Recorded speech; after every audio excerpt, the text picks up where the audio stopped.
Hello, welcome to another edition of Rev on the Road. I am here in Koh Phangan, Thailand, which is a little island off of Koh Samui, and it's Easter. So happy Easter if you celebrate Easter. I got my little treat here, peanut M&Ms, and I couldn't find chocolate eggs. The only source that I have is going to 7-Eleven, and when I asked the Thai woman behind the counter if she had chocolate eggs, she looked at me like I was rather strange.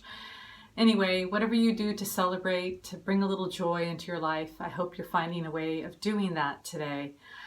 I have also been thinking about self-care and how to take care of yourself during these challenging times, and I'm sure you've already heard a ton of those things, those ideas.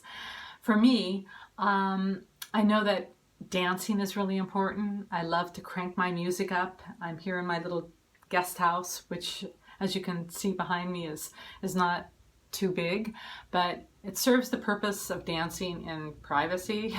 So I enjoy doing that, or sometimes we have a little stretch of beach that has not been closed yet. I'm very grateful about that. And so I can run from where I am in my guest house right out to the beach and dance in one part of it. I can also do little walks or swim in the sea right out in front. So that makes it really nice. When it's low tide, it's a bit more difficult because my knees tend to hit the sea urchins, and sea urchins are not fun to crash into. I don't recommend it. I hope you're doing things that keep your spirits up, however that may be. I know that I'm reading spiritual books right now. I've got this thing called You by Ernest Holmes, which I will be running an online Zoom class with. So I'm grateful for that opportunity. And also listening to positive YouTube messages,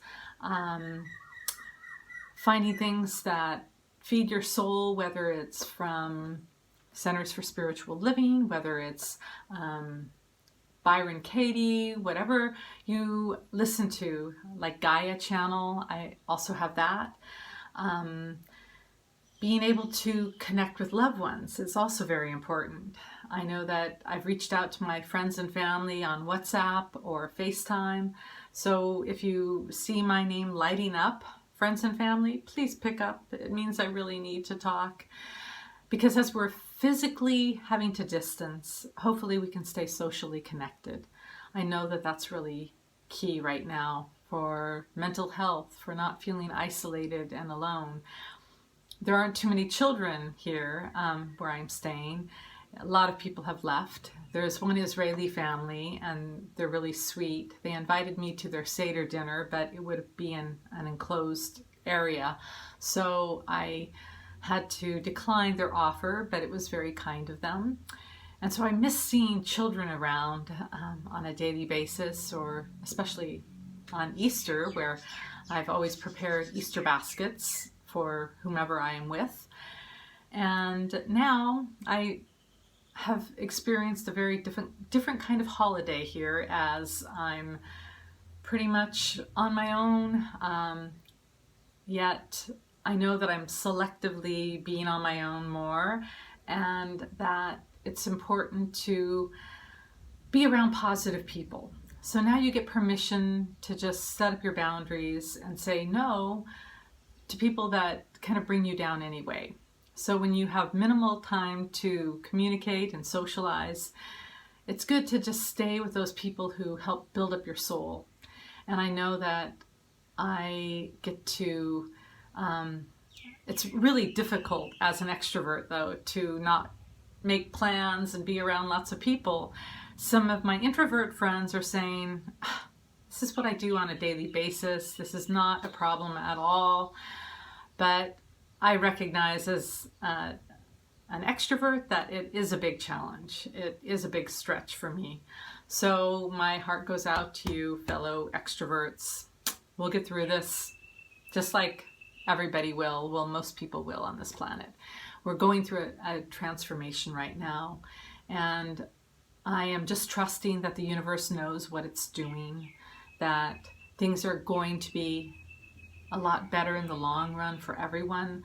I don't know what exactly that's going to look like yet, and I'm just once again trusting the process, trusting that everything is occurring for our greater good. So whatever you're doing on this particular day, on Easter or any day thereafter, I hope you're taking time to experience those moments of joy, to seek something that builds up your soul so that it's almost like a self-inoculation, so that you can go and feel like you're thriving in life, even though you have limited parameters to do that in. I hope you find some way to get excited about your life, to get excited about what you're kind of in this hibernation mode, and whatever's going to emerge from it, I trust it will be beautiful. So take care, my friends. I wish I could be there with you on some level. And a little update, there's so many blockages to try and get back to California right now in terms of airlines, in terms of ground transportation.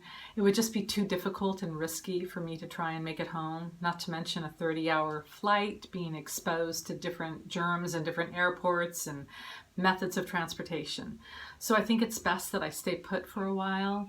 I will see what that while means. I don't know exactly the time frame, but I'm just knowing that everything happens in divine right timing. So I will be home when it's safe to be home.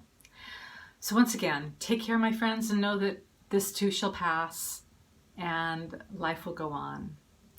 I love you all, and I'm sending you lots of warm, positive, joyous thoughts as we merge through this experience and give birth to a whole new reality, whatever that may look like for you. Namaste.